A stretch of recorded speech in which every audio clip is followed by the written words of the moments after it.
Assalamualaikum warahmatullahi wabarakatuh. Salam sejahtera untuk kita semua.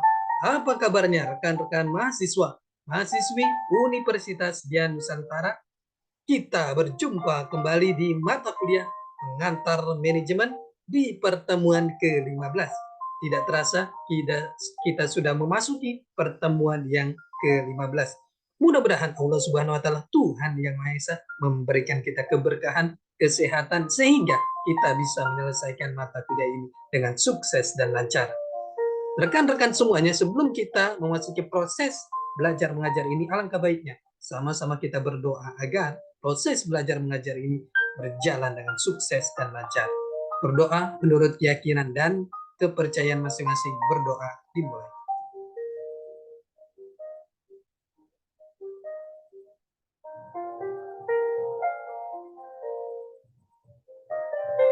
Selesai. Rekan-rekan semuanya, di pertemuan ke-15 ini kita akan membahas materi yang sangat menarik sekali. Mohon izin saya share materinya. Di pertemuan ke-15 ini kita akan membahas mengenai menjelaskan masalah fungsi pengendalian. Menjelaskan masalah fungsi pengendalian. Tujuan pengendalian bertujuan untuk satu, supaya proses pelaksanaan dilakukan sesuai dengan ketentuan-ketentuan dari rencana. Dua, melakukan tindakan perbaikan atau korektif jika terdapat penyimpangan deviasi. Tiga, supaya tujuan yang dihasilkan sesuai dengan rencananya.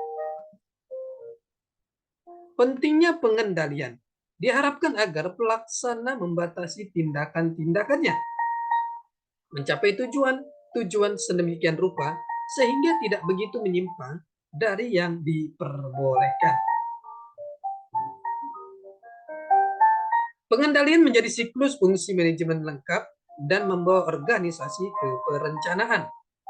Makin jelas, lengkap, dan terkoordinir rencana-rencana, makin lengkap pula pengendaliannya. Pengendalian terdiri dari penentuan standar-standar, pengendalian kegiatan atau pemeriksaan, pembanding hasil dengan standar, serta kegiatan mengoreksi kegiatan atau standar. Fungsi pengendalian berkaitan erat sekali dengan fungsi perencanaan, dan kedua fungsi ini merupakan hal yang saling mengisi. Fungsi pengawasan, controlling, berarti memonitor kemajuan perusahaan dengan berpedoman kepada tujuan yang hendak tercapai dan memperbaikinya bila ada penyimpangan. Fungsi ini menyangkut mengintegrasikan berbagai unit yang berbeda, termasuk prosedur, orang atau manusia, polisi, dan perencanaan. Asas-asas pengendalian. Asas-asas pengendalian. Satu, asas tercapainya tujuan. Principle of assurance of objective.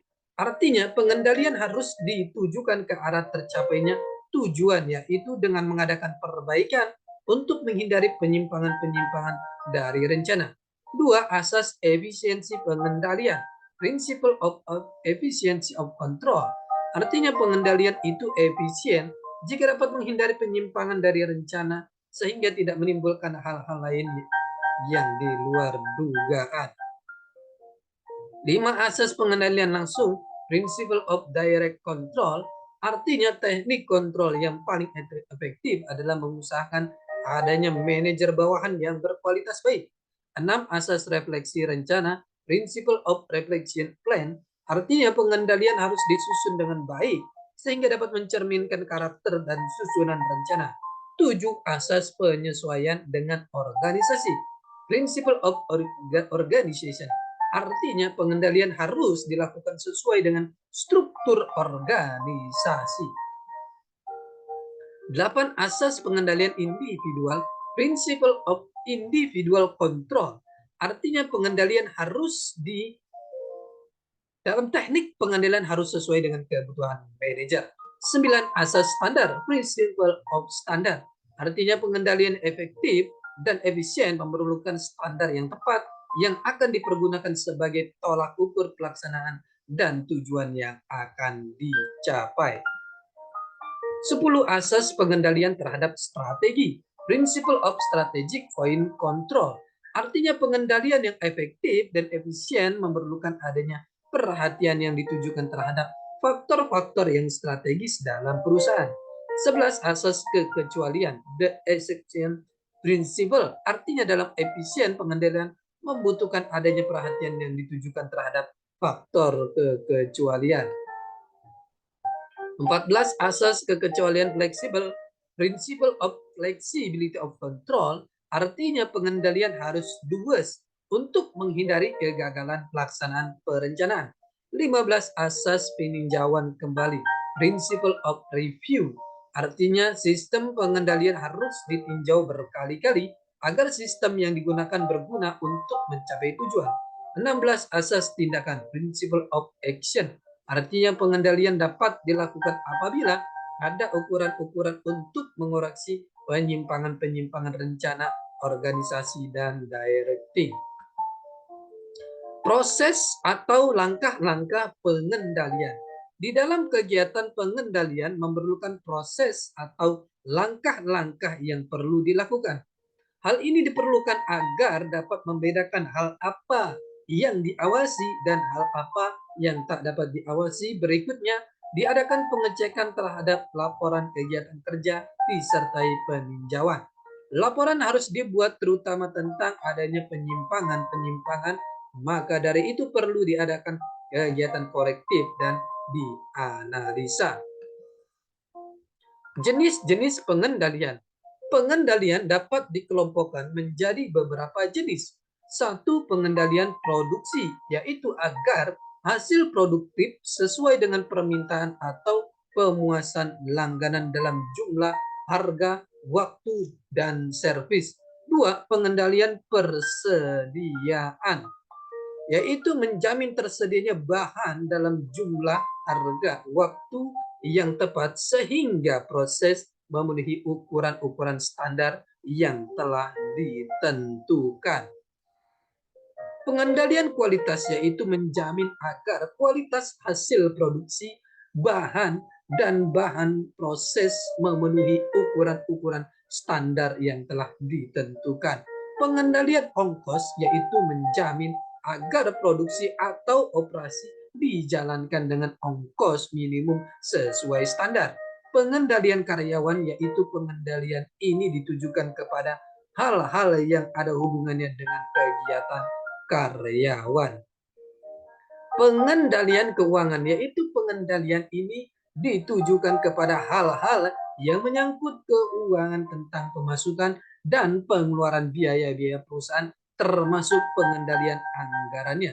Pengendalian waktu yaitu pengendalian ini ditujukan kepada pengguna waktu. Artinya apakah waktu mengerjakan sesuai atau tidak dengan rencana.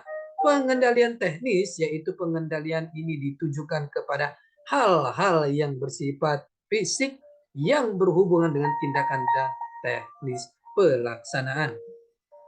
Pengendalian kebijaksanaan yaitu pengendalian ini ditujukan untuk mengetahui dan menilai apakah kebijaksanaan organisasi telah dilaksanakan sesuai yang telah digariskan. Pengendalian penjualan yaitu pengendalian ini ditujukan untuk mengetahui apakah proses produksi atau jasa yang dihasilkan terjual sesuai dengan target yang telah ditetapkan. Pengendalian inventaris yaitu pengendalian ini ditujukan untuk mengetahui apakah inventaris perusahaan masih ada semuanya atau hilang. Pengendalian pemeliharaan yaitu pengendalian ini ditujukan untuk mengetahui apakah semua inventaris perusahaan dan kantor dipelihara dengan baik atau tidak, dan jika ada yang rusak apakah kerusakannya masih dapat diperbaiki atau tidak. Metode pengendalian. Metode pengendalian atau pengawasan meliputi 1. Pengawasan langsung merupakan pengawasan yang dilakukan sendiri secara langsung oleh seorang manajer. Manajer melakukan pemeriksaan pekerjaan yang sedang dilakukan untuk mengetahui apakah dikerjakan dengan benar dan hasilnya sesuai yang dikehendaki. Pengendalian ini dapat dilakukan dengan cara infeksi langsung, observasi di tempat on the spot observation, dan laporan diterima on the spot report. Kedua, pengawasan tidak langsung merupakan pengawasan jarak jauh, artinya dengan melalui laporan yang diberikan oleh bawahannya. Laporan ini dapat lisan maupun tulisan tentang pelaksanaan pekerjaan dan hasil-hasilnya. Ketiga, pengawasan berdasarkan pengecualian merupakan pengendalian yang dikhususkan untuk kesalahan-kesalahan yang luar biasa dari hasil atau standar yang diharapkan. Pengendalian ini dilakukan dengan cara kombinasi langsung dan tidak langsung oleh manajer. Sifat dan waktu pengendalian. Sifat dan waktu pengendalian dibedakan menjadi satu, preventive control, yaitu pengendalian yang dilakukan sebelum kegiatan untuk menghindari terjadinya penyimpangan-penyimpangan dalam pelaksanaannya. Ini merupakan pengendalian terbaik karena dilakukan sebelum terjadinya kesalahan. Dua, repressive control, yaitu pengendalian yang dilakukan setelah terjadi kesalahan-kesalahan dalam pelaksanaan dengan tujuan agar tidak terjadi pengulangan kesalahan sehingga hasilnya sesuai yang diharapkan. Pengendalian saat proses dilakukan, jika terjadi kesalahan segera diperbaiki. Pengendalian berkala, pengendalian yang dilakukan secara berkala, misalnya per bulan atau per semester dan lain-lain. Pengendalian mendadak yaitu pengawasan yang dilakukan secara mendadak untuk mengetahui apakah pelaksanaan atau peraturan-peraturan tersebut berjalan dengan baik dan lancar. Persyaratan sistem pengendalian. Agar pengendalian itu efektif, perlulah dipenuhi berbagai persyaratan, yaitu satu, pengawasan haruslah memenuhi sifat serta kebutuhan kegiatan yang ada. Walaupun ada teknik-teknik pengawasan umum seperti anggaran, titik impas, waktu standar, dan lain-lain, organisasi perlu juga menyiapkan sistem pengawasan khusus masing-masing bagian seperti pengawasan kualitas untuk bagian produksi. Dua, pengawasan harus dapat memberikan laporan penyimpangan secepat mungkin. Oleh karena itu perlu sistem informasi yang baik agar data penyimpangan cepat sampai pada yang berkepentingan diputuskan dengan cepat pula. Rekan-rekan semuanya, ini adalah pertemuan kita yang ke-15. Kita akan berjumpa di pertemuan selanjutnya. Tetap semangat belajar untuk mencapai kesuksesan. Salam sehat selalu. Assalamualaikum warahmatullahi wabarakatuh.